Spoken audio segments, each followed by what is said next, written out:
मुख्यमंत्री सुखविंदर सिंह सुक्खू के प्रधान मीडिया सलाहकार नरेश चौहान ने जातीय जनगणना के फैसले का स्वागत किया है। उन्होंने कहा कि लंबे वक्त से कांग्रेस पार्टी के नेता राहुल गांधी जातीय जनगणना की मांग उठा रहे थे। भाजपा के बड़े बड़े नेता पहले जातीय जनगणना से इनकार करते रहे, लेकिन अब जातीय जनगणना के लिए भाजपा सरकार मान गई। चौहान ने कहा कि जल्द ही इसकी प्रक्रिया के बारे में जनता को जानकारी दी जानी चाहिए। वहीं कांग्रेस में अंदरूनी कलह को लेकर भारतीय जनता पार्टी के नेता रणधीर शर्मा के बयान पर पलटवार करते हुए नरेश चौहान ने कहा कि यह बेहद अजीब बात है कि रणधीर शर्मा को कांग्रेस की चिंता सता रही है। उन्होंने कहा कि रणधीर शर्मा को अपने मित्रों की चिंता करनी चाहिए जो कांग्रेस छोड़कर भाजपा में गए। भाजपा तो उन्हें ही संभाल नहीं पा रही। भाजपा नेताओं को सोचना चाहिए कि वे प्रदेश के लिए क्या कर रहे हैं।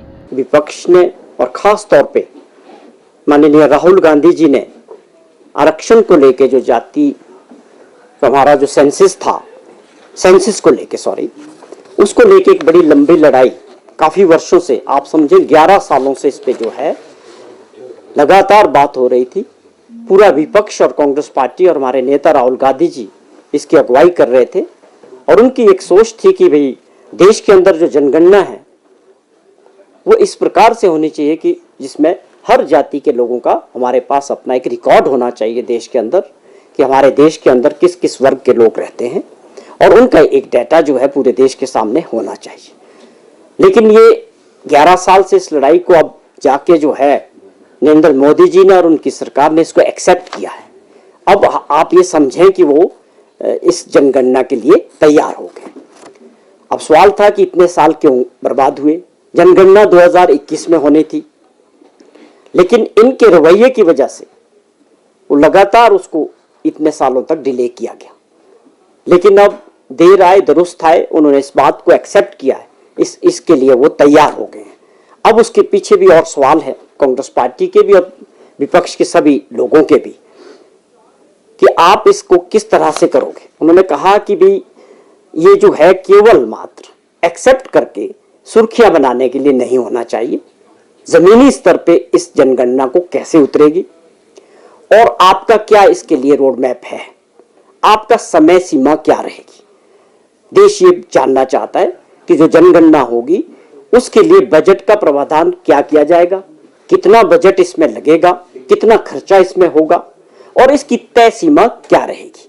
ये जनगणना कब तक पूरी होगी देश की। ये बात हमारे नेता श्री राहुल गांधी जी ने भी इसका जिक्र किया है और ये देश की जनता भी जानना चाहती है, उनका भी ये कंसर्न है। देखिए, एक बात तो रणधीर जी की अच्छी लगी कि उनको कांग्रेस की बड़ी चिंता है, वो कांग्रेस पार्टी की चिंता कर रहे हैं। ये मुझे बड़ी अजब सी बात लग रही है, जबकि वास्तविकता ये है कि मैं ये प्रश्न मैं भी करना चाहता हूं कि जो अभी तो आपके बीच जो कांग्रेस के कुछ लोग गए थे, अभी आपके पास उनका ही तोड़ नहीं है भाजपा के अंदर।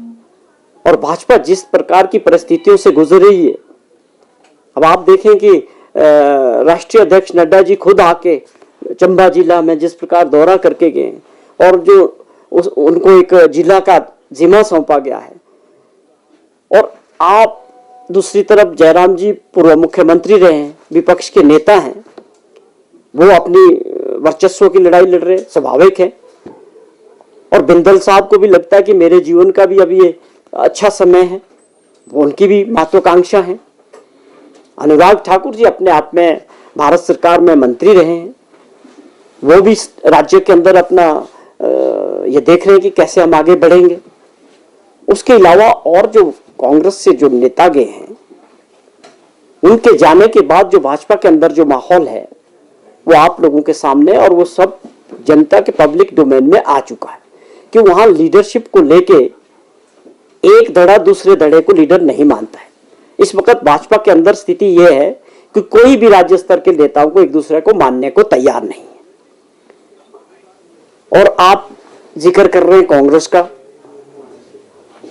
या आप जिक्र कर रहे हैं कांग्रेस की सरकार का। देखिए, आपको यहां चीज एक और समझनी पड़ेगी कि लीक से हटके जब काम करने होते हैं उसमें थोड़ी मुश्किलातें जरूर होती है। हमारी सरकार बनने के बाद माननीय मुख्यमंत्री जी ने बार बार एक जिक्र किया कि हमने व्यवस्थाओं को बदलना है। ये उन व्यवस्थाओं का जिक्र था जो पिछले 40-50 साल से हर जगह छोटी बड़ी जगह में जो व्यवस्था बनी थी समय के साथ उसमें चेंजेस होने की आवश्यकता थी। दुर्भाग्यपूर्ण वंश उसमें किसी ने ध्यान नहीं दिया, लेकिन हमारे मुख्यमंत्री जी ने इस बात को समझा और बहुत सारी चीजों में फैसले लेके उस व्यवस्थाओं को बदलने का प्रयास किया। और मैं समझता हूं जो हमारा 2 साल से ऊपर का समय रहा, जो फैसले इस दौरान हुए हैं, उसके आने वाले समय में जो परिणाम होंगे वो सबके सामने होंगे। मैं भाजपा के नेताओं को भी ये आग्रह करूंगा कि आप भी थोड़ा सा सब्र रखें, थोड़ा सा समय और इंतजार करें, आपको बदलाव दिखने शुरू हो जाएंगे। और दूसरी बात, आप इस बात का भी ध्यान रखें कि जब लोगों का मत है, लोकतंत्र में लोगों ने किसी को 5 साल का काम करने का समय दिया है, तो आप लोग इतना अधैर्य क्यों हो रहे? धैर्य रखें, पूरा समय काम करने दें सरकार को, और फिर उसके रिजल्ट्स आपको उस वक्त उस पर बात करने का हक है।